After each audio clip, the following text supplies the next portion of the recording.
What is up guys? Magandang umaga, magandang tanghali, magandang hapon, Luzon, Visayas, Mindanao at sa mga kababayan nating OFW.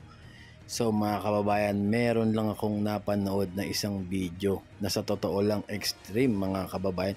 Bibigyan lang natin ng video reaction at kung ano ang masasabi nyo dito mga kababayan regarding nga po ito dito nga po sa tanggi ni Secretary Abalos dito nga po sa pinos ng mga dyaryo ng Philippine Star, Manila Bulletin na pagpapaliwanagin nga po ito nga pong si Mayor Basti Duterte dahil nga po wala siya noong may nangyayaring kalamidad dito sa Davao. Pero bago ang lahat mga kababayan, panoorin muna natin tong video na to.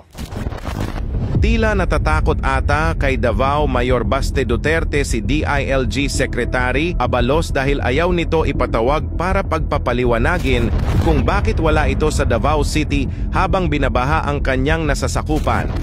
Si Baste at ama nitong si Digong ay nagtungo sa Tacloban City para mangampanya umano. Ayon sa isang DILG memorandum, dapat nasa kanyang nasasakupan sa panahon ng kalamidad. Bagamat lumabas na sa mga dyaryo at radyo ang balita na nasa Tacloban City si Mayor Baste habang binabaha ang Davao, itinanggi ni Secretary Abalos na pagpapaliwanagin niya si Duterte. Hoy Abalos, natatakot ka ba sa mga Duterte? Kung takot ka, magbitiw ka na rin sa pwesto mo. Ayun na nga mga kababayan na napanood nyo po yung video.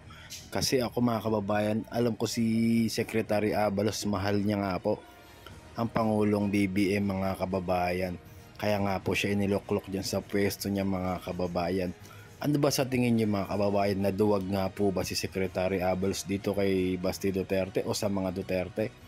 I-comment down below nyo nga yan mga kababayan, kasi may memorandum nga po ang DILG regarding nga po kapag kami nangyayaring kalamidad mga kababayan, dapat andyan lang nakaalalay, nakaantabay ang mga mayor, congressman o gobernador ng nasasakupan mga kababayan. Hindi kasi nakuwanan sila ng video na meron silang rally kasamang dating Pangulong Duterte na parang nangangampanya na nga po sila habang may kalamidad na nangyayari. So ayun lang mga kababayan, nakita ko lang ang video at binigyan natin ng video reaction. I-comment down below nyo kung ano masasabi nyo dito. Nabahag nga ba ito nga po Secretary Abalos mga kababayan? So yun lang. Maraming salamat at magandang gabi sa lahat. God bless us all. Thank you.